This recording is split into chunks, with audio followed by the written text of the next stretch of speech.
Assalamualaikum warahmatullahi wabarakatuh. Kami dari kelompok 4 yang beranggotakan Nadira Siregar, NCF Manalu, Lamsar Elsie Hombing, dan Elsa Natasha akan mempresentasikan atau menjelaskan hasil rekayasa ide kami. Adapun judul rekayasa ide kami yaitu Role Playing dan Simulation Learning sebagai strategi pembelajaran sejarah di era pembelajaran abad 21. Baiklah, di sini saya akan menjelaskan tentang pembelajaran abad 21 oleh Elsa Natasha. Paradigma pendidikan abad 21 telah mengalami pergeseran yang ditandai dengan perbedaan orientasi pembelajaran. Pembelajaran inovatif di abad 21 berorientasi pada kegiatan untuk melatihkan keterampilan esensial sesuai ruang skill abad 21, yaitu keterampilan hidup dan karir, keterampilan inovasi dan pembelajaran, keterampilan informasi, media, dan teknologi informasi untuk komunikasi. Untuk melatih keterampilan hidup dan karir, keterampilan inovasi dan pembelajaran, dan keterampilan informasi, media, dan teknologi informasi dan komunikasi, sehingga dalam implementasinya pendidik dapat merancang kegiatan dengan memilih metode atau model pembelajaran yang dapat mengakomodir keseluruhan karakteristik tersebut secara komprehensif. Karena secara konseptual pendidik merupakan tenaga profesional, mampu menjawab segala tantangan yang menjadi kebutuhan pendidikan. Di sini saya akan menjelaskan tentang model role playing and simulation learning. Apa itu role playing and simulation learning? Menurut Kate Armstrong tahun 2003 dalam Linda Setiawati, model role playing and simulation learning merupakan suatu metode belajar partisipasi dan eksperimen yang menekankan pembelajaran dengan cara melakukan dan mempraktekkannya. Jadi, model pembelajaran dengan model role-playing and simulation learning ini merupakan suatu cara penguasaan bahan pelajaran melalui pengembangan imajinasi dan penghayatan yang dilakukan oleh peserta didik dengan memerankannya sebagai tokoh hidup atau tokoh benda mati. Sehingga dengan menggunakan metode pembelajaran role-playing and simulation ini dapat meningkatkan minat peserta didik terhadap suatu mata pelajaran yang dapat meningkatkan pemahaman terhadap konsep yang sedang diajarkan oleh guru. Model role-playing ini seringkali diartikan ke dalam suatu bentuk aktivitas di mana siswa atau mahasiswa berhalusinasi dan membayangkan dirinya seakan-akan berada di luar kelas dan memainkan peran orang lain sesuai alur cerita. Apa saja topik yang dapat diangkat pada penerapan role-playing ini? Jadi, topik yang dapat diangkat pada penerapan role-playing ini adalah peristiwa-peristiwa yang berbau sejarah. Contohnya adalah sejarah yang pernah terjadi di Indonesia. Ini dapat digunakan sebagai contoh dari model pembelajaran role-playing di dalam kelas. Setelah kita dapat menggunakan model pembelajaran dengan role-playing and simulation learning ini, kelebihan yang dapat kita peroleh adalah yang pertama, dapat dijadikan sebagai bekal kita untuk menghadapi situasi yang sebenarnya, baik itu dalam keluarga maupun di tengah-tengah masyarakat. Yang kedua, dapat mengembangkan kreativitas dalam berkarya karena kita diberi kesempatan untuk memainkan peran sesuai dengan topik yang disimulasikan. Yang ketiga adalah dengan menerapkan metode ini dapat membina dan memupuk keberanian dan kepercayaan diri untuk menampilkan peranan. Yang keempat adalah dapat memperkaya pengetahuan, sikap, dan keterampilan untuk menghadapi situasi sosial yang problematis.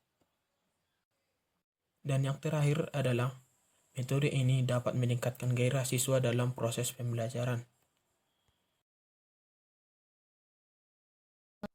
Saya Enti yang akan menjelaskan tentang role playing and simulation learning sebagai strategi pembelajaran sejarah di era pembelajaran abad 21. Seperti yang kita ketahui bahwa pada hakikatnya sejarah itu ditujukan untuk membangun kembali karakter atau moral bangsa Indonesia yang terabaikan. Sejarah diharapkan kembali mampu menghadirkan karakter religius, nasionalis, integritas, mandiri, dan juga gotong royong melalui pembelajaran yang tepat. Sering kita dengar bahwa sejarah itu membosankan. Kenapa? Salah satu penyebabnya yaitu dalam proses pembelajaran guru belum mampu menggunakan metode yang tepat. Metode ceramah, salah satu metode yang sering digunakan dalam pembelajaran sejarah, akibatnya belum dapat mewujudkan proses pembelajaran bermakna atau full joy learning. Akan tetapi, hadirnya pembelajaran abad 21 menjadi solusi terbaik dan dapat menjawab beberapa tantangan. Metode role-playing and simulation learning menjadi metode yang tepat dalam pembelajaran abad 21.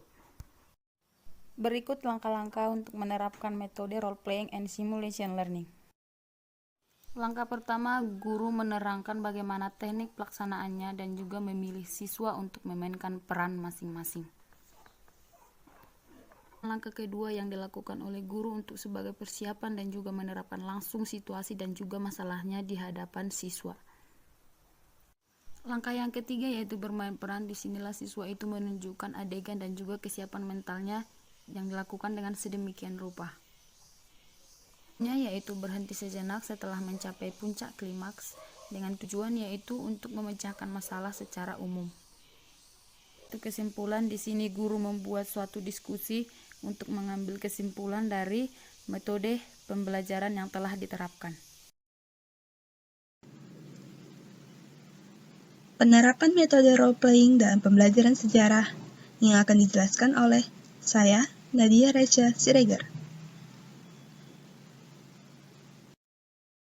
Adapun penerapan atau langkah role-playing dalam pembelajaran sejarah yang pertama yaitu murid menjadi tokoh-tokoh yang berperan dalam sejarah.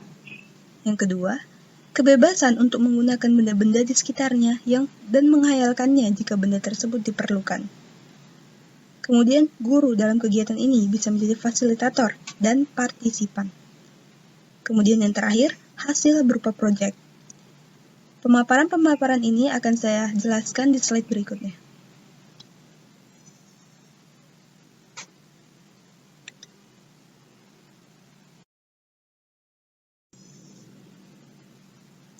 Metode role-playing cocok untuk dipakai pada pembelajaran sejarah, di mana para siswa diajak ikut serta berperan sebagai bagian dari materi sejarah yang mereka pelajari.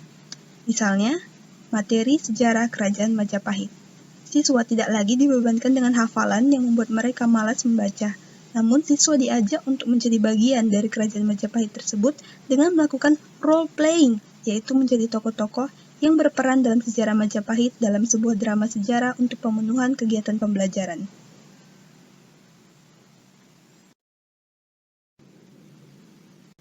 Bermain peran dalam permainan pengaturan adegan dan kesiapan mental dapat dilakukan sedemikian rupa, sehingga kegiatan pembelajaran sejarah menjadi lebih inovatif, kreatif, kondusif, tanpa kehilangan esensi dari sejarah tersebut. Berikut merupakan contohnya.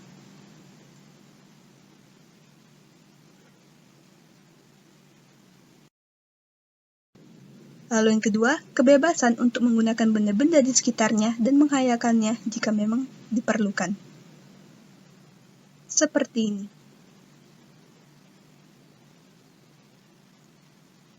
Metode ini memberi kesempatan untuk siswa mengembangkan imajinasinya dalam memerankan seorang tokoh atau benda-benda tertentu dengan mendapat ulasan dari guru agar mereka menghayati sifat-sifat dari tokoh atau benda tersebut.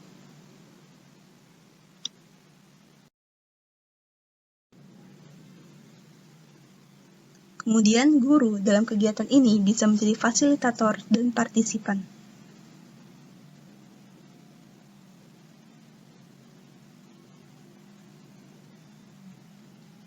Agar role-playing itu berhasil dilaksanakan, peran guru dalam kegiatan ini bisa menjadi fasilitator di mana guru mengajarkan kosakata baru, kalimat, dan dialog yang dibutuhkan pada situasi role-playing. Guru juga bisa sebagai penonton, perannya adalah melihat role-playing kemudian memberikan komentar dan saran setelah permainan itu selesai. Setelah itu, guru juga bisa menjadi partisipan. Dalam hal ini, guru kadang kala bisa ambil bagian dan bermain dengan siswa. Kegiatan drama dari metode role-playing tadi akan lebih baik lagi. Kemudian, tahap yang terakhir adalah hasil berupa proyek. Di sini adalah waktu kita untuk memanfaatkan media massa atau media sosial. Ketika internet telah digunakan dalam berbagai bidang termasuk pendidikan, kemampuannya pun berkembang luar biasa, jumlah pengguna internet dan blogs yang besar.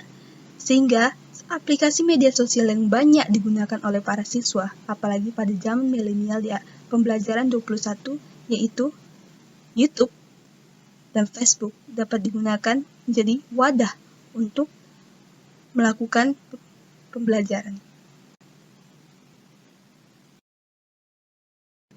Kegiatan drama dari metode role-playing tadi akan lebih baik jika direkam dan dimasukkan ke berbagai media sosial seperti yang dijelaskan sebelumnya, YouTube atau Facebook, atau grup pembelajaran yang daring untuk menjadi inspirasi pembelajaran sejarah di sekolah-sekolah Indonesia yang belum menerapkan model pembelajaran ini, sehingga semuanya bisa menjadi lebih inovatif.